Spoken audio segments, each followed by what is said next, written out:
All right, let's talk about something we all want: to learn faster.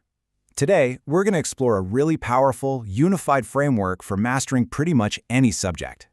We're moving beyond just simple tips and tricks to build a real strategy for learning that actually sticks. But first, let's start with a frustration I know you've felt. You spend hours, maybe even days, studying for something. You feel like you got it down, only to have that information just completely vanish from your memory right when you need it most. So why does that happen? Well, meet our antagonist, the forgetting curve.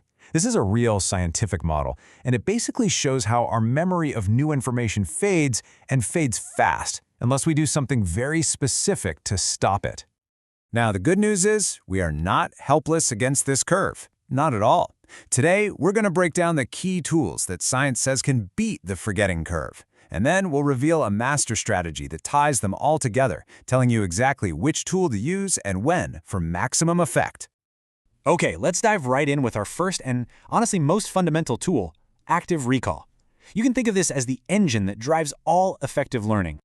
So what is it exactly? Well, active recall is the act of pulling information out of your brain instead of just passively putting it in. It's like exercising a muscle. You don't get stronger by watching someone else lift weights, right? You have to do the lifting yourself. It's the exact same principle for your brain. And the difference here is so interesting. Look, passive review, rereading, highlighting, it feels easy, it feels productive. But a lot of the time, it's just an illusion. Active recall, on the other hand, is hard. It feels like a struggle. But that struggle, that's the whole point. That's what actually builds those strong, lasting memory connections. This brings us to the ultimate stress test for your understanding, a technique inspired by the legendary Nobel Prize-winning physicist Richard Feynman. He was a master at breaking down super complex ideas into simple terms. What makes this technique so ridiculously powerful is this four-step loop. See, it's not just a study method. It's a system for forcing yourself to be honest about what you don't know. When you try to teach it, you immediately find the holes in your understanding. Then you go back, you fix them, and you refine it. This is active recall in its absolute purest form. All right, let's move on to the second piece of our puzzle. So we know what to do now. We need to practice active retrieval. But this next part answers the really critical question: when should we do it for the best results? And the answer is spaced repetition. Instead of cramming everything at once, you strategically review information at longer and longer intervals. The magic here is that you're interrupting the forgetting curve at the perfect moment, just before the memory fades away. Every time you do that, you push the information deeper and deeper into your long-term storage. And here's a super simple, practical way to apply this: the 2, 3, 5, 7 method. You learn something on day 0. Then you do an active recall session 2 days later. Then 3 days after that. Then 5 days after that, and so on. It's just a simple schedule that basically automates your fight against forgetting.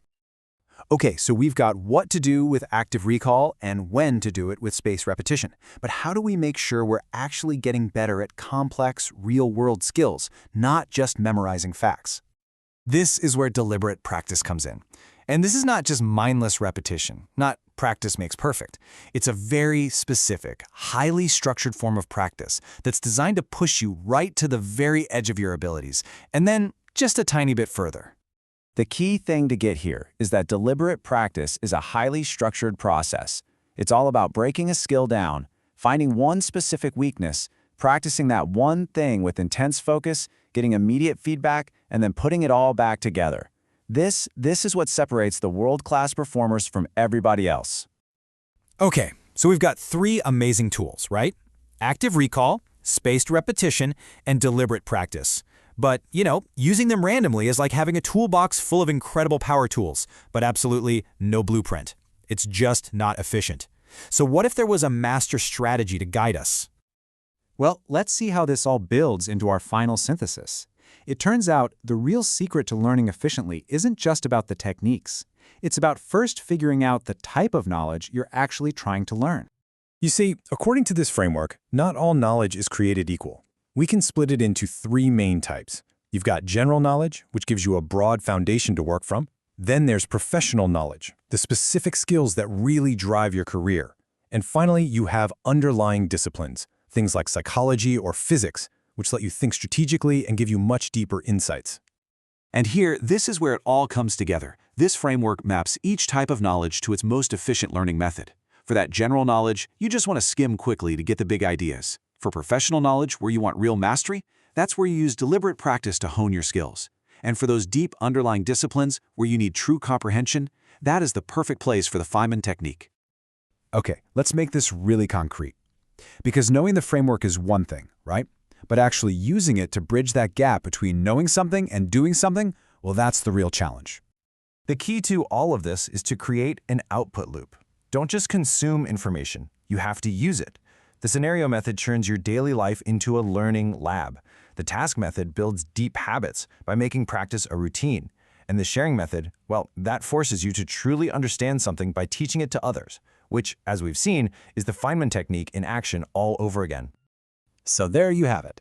A set of powerful, science-backed tools and, most importantly, a strategic framework to guide you. By figuring out the type of knowledge you're learning and then applying the right technique, you can move way beyond just studying and start building real, lasting competence.